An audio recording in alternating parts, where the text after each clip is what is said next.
Pelarian Arya Mataram, kisah yang nyaris terbuang.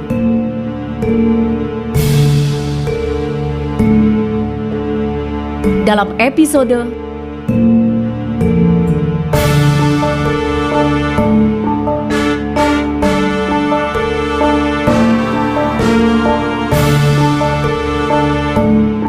Tenaga Murni Gawedar.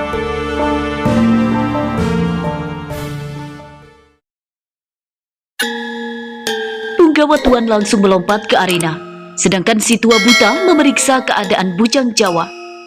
Pukulan Pangeran Sekar Tanjung membuat Bujang Jawa terluka dalam. Si tua buta terlihat menempelkan kedua telapak tangannya di punggung telik Sandi Jipang yang terluka itu. Tidak berapa lama, wajah Bujang Jawa yang tadinya putih memucat terlihat segar kembali. Luar biasa ilmu pengobatan orang tua buta itu. Sementara itu, meskipun berhasil melukai lawannya, Pangeran Sekar Tanjung harus kehilangan separuh tenaga dalamnya. Namun lelaki muda itu tidak terlihat gentar. Ia langsung bersiap menghadapi serangan dari Punggawa Tuan. Namun prajurit muda pilih tanding asal keraton Jipang itu terlihat sungkan memulai serangan. Aku tak ingin mengambil keuntungan dari keadaanmu, Pangeran. Aku akan memberi kesempatan kepadamu untuk menghimpun tenaga dalam terlebih dahulu. Meskipun sorot matanya angker, Punggawa Tuan adalah prajurit berjiwa ksatria. Raden Haryo Balewot diam-diam kagum melihat keluhuran budi prajurit Jipang itu. Suara hiruk pikuk akibat pertarungan terdengar sampai ke petilasan. Putri Wuwu yang menjaga tubuh Raden Kuning tidak bisa menutup indera pendengarannya sehingga ia kehilangan konsentrasi. Di saat bersamaan, Raden Kuning masih dalam keadaan mati suri.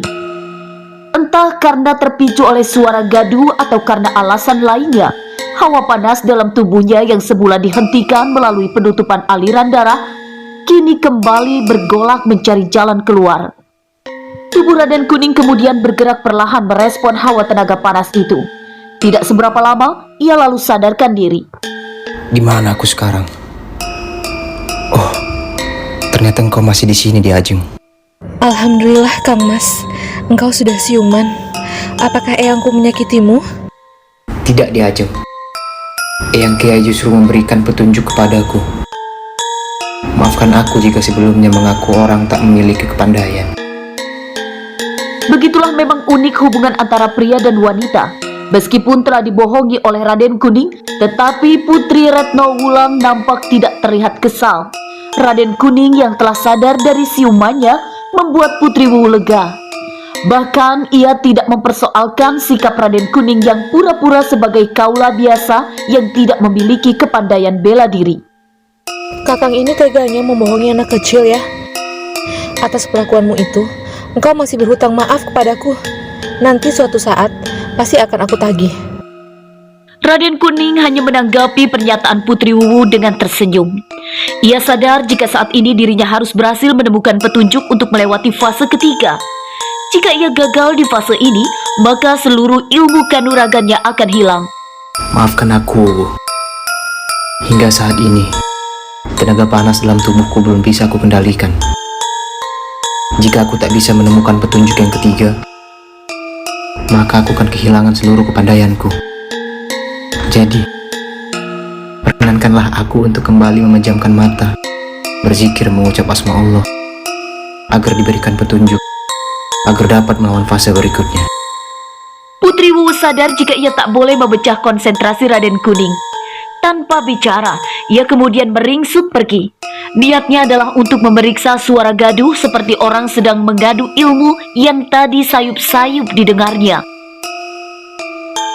Setelah Putri Wuwu pergi, Raden Kuning tenggelam dalam doanya.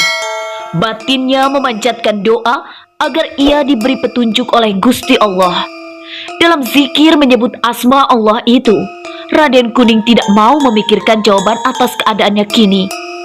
Dalam benaknya, ia hanya menyerahkan diri kepada Allah agar diberikan petunjuk untuk dapat melewati keadaan sulitnya saat ini.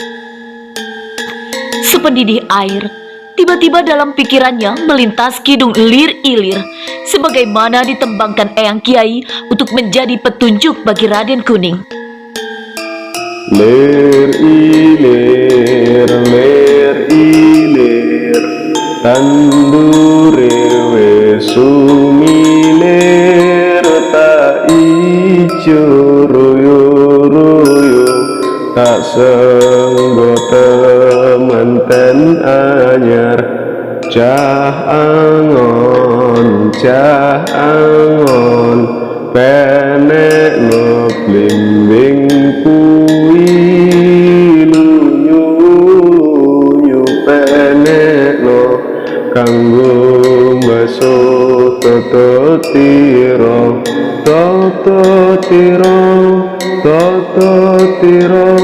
bunyi terpeta ing pinggir tondo mono Jlumatono kanggo sepo mengko sore mumpung padang rembulane mumpung jembar kalangane yo sura iyo.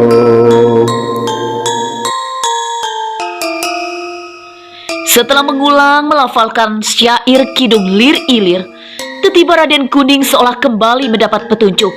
Ia lalu berkonsentrasi pada bait-bait terakhir Kidung. Sumilir royo anyar kuwi dodotiro pinggir sore rembulane kalangane hiyo. Bait-bait Kidung itu ia sederhanakan sebagaimana bentuk irisan segi 5 belimbing. Kata itu menjadi petunjuk Iliro Anyar Kuwi Relanoyo. Raden Kuning terkejut. Ujung bait Kidung ternyata menjadi sebuah petunjuk. Jika diterjemahkan menurut versi Raden Kuning, nampak syair itu berarti alirkan yang baru, relakan yang lama. Raden Kuning di tengah kebimbangan. Apakah petunjuk itu mengisyaratkan agar ia memutuskan tenaga dalamnya? Hal itu sama artinya dengan memusnahkan tenaga dalam yang sebelumnya telah ia latih selama belasan tahun. Atau apakah ia keliru lagi menafsirkan petunjuk Eyang Kiai? Bagaimana jika aku salah tafsir? Tak sadar, Raden Kuning bergumam sendiri. Ia tidak lagi sempat berpikir panjang. Hawa panas tenaga yang disalurkan Eyang Kiai semakin membesar dan kembali tidak dapat terkontrol. Jika sebelumnya tenaga itulah yang menyadarkannya dari mati suri, maka saat ini tenaga yang mendatangkan hawa panas tersebut kembali menjadi sesuatu yang mematikan. Keputusannya telah bulat. Dengan hati mantap, Raden Kuning memejamkan mata.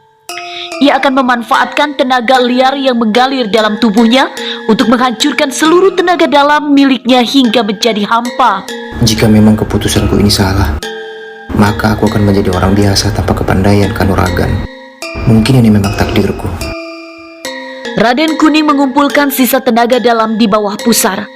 Kemudian disalurkannya tenaga murni itu ke 7 titik yang menjadi pintu masuk tenaga yang disalurkan oleh Eyang Kiai. Tenaga dalamnya ia gunakan sebagai penutup 7 titik pintu masuk tenaga yang diberikan oleh Eyang Kiai. Hawa panas dari tenaga liar terus bergejolak tanpa dapat dikendalikan. Anehnya, ketika tenaga murni Raden Kuning telah selesai disalurkan di leher, kedua pundaknya 2 titik di belikat dan 2 titik di pinggang kanan kiri yang berjumlah 7 titik syaraf. Tenaga liar itu mengikuti pergerakan hawa murni milik Raden Kuning. Jalan inilah yang ditunggu oleh Raden Kuning. Sebagaimana yang telah diperkirakan sebelumnya, jika titik masuk tenaga liar itu ditutup, maka tenaga liar itu akan memberontak. Benar saja, tenaga liar itu tak mau diperangkap di dalam tubuh Raden Kuning untuk selamanya. Ia seperti makhluk hidup yang berfungsi sebagai parasit. Jika seluruh tenaga yang ada di dalam tubuh Raden Kuning telah dikuasai, maka tenaga liar itu akan keluar dari tubuhnya melalui 7 titik pintu masuk. Akibat tertutupnya 7 pintu syaraf di tubuh Raden Kuning, terjadi benturan antara tenaga murni tubuhnya dengan tenaga liar. Raden Kuning tak pernah bermimpi jika karena keadaan itu akan tercipta tenaga baru.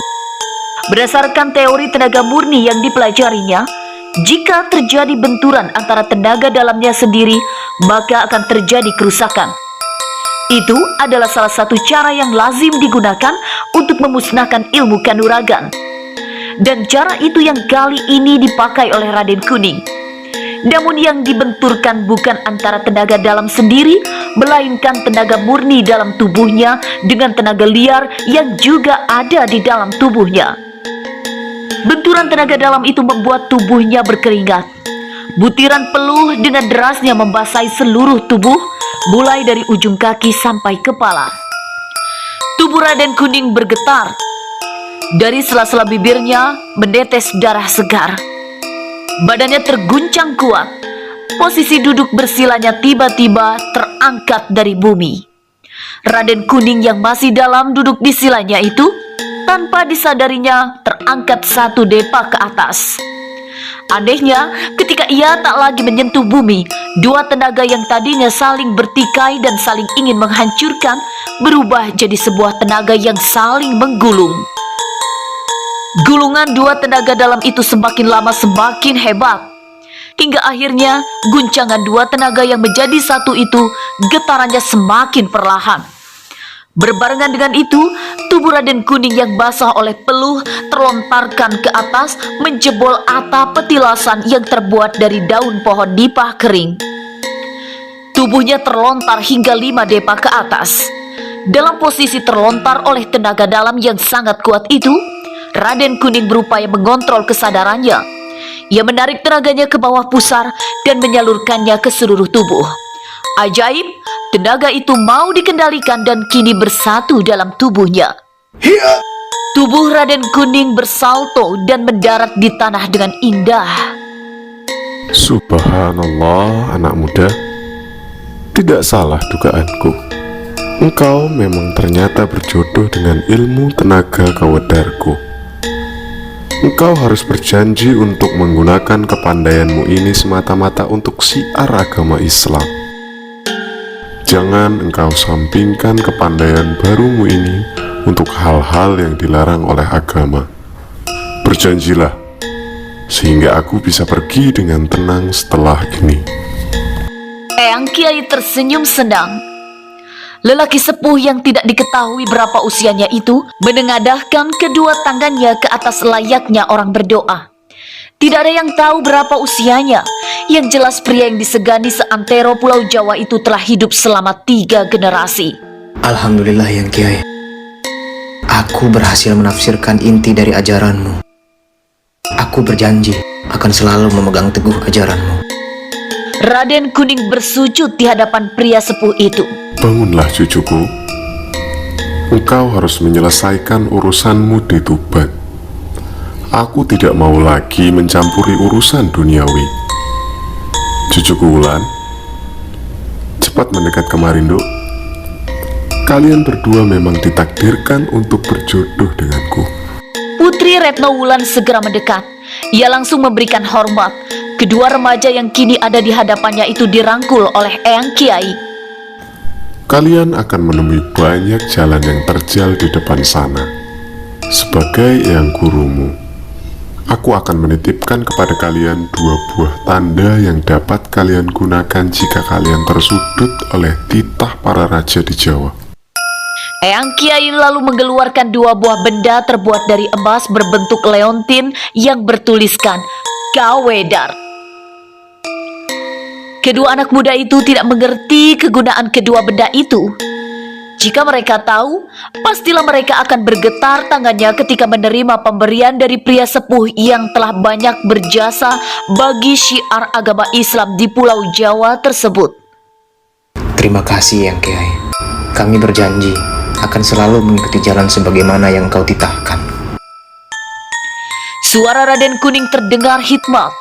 Putri Retno Wulan juga menganggukkan kepala tanda ia pun berkhidmat dengan apa yang diucapkan Raden Kuning. Pergilah kalian dari sini. Cucuku Wulan, ada pamanmu Raden Haryo Balewot tidak jauh dari petilasan ini. Lerailah perkelahian mereka. Kepandaian Raden Kuning akan mampu membuat mereka mau untuk berdamai. Eyang Kiai lalu berlalu dari hadapan keduanya.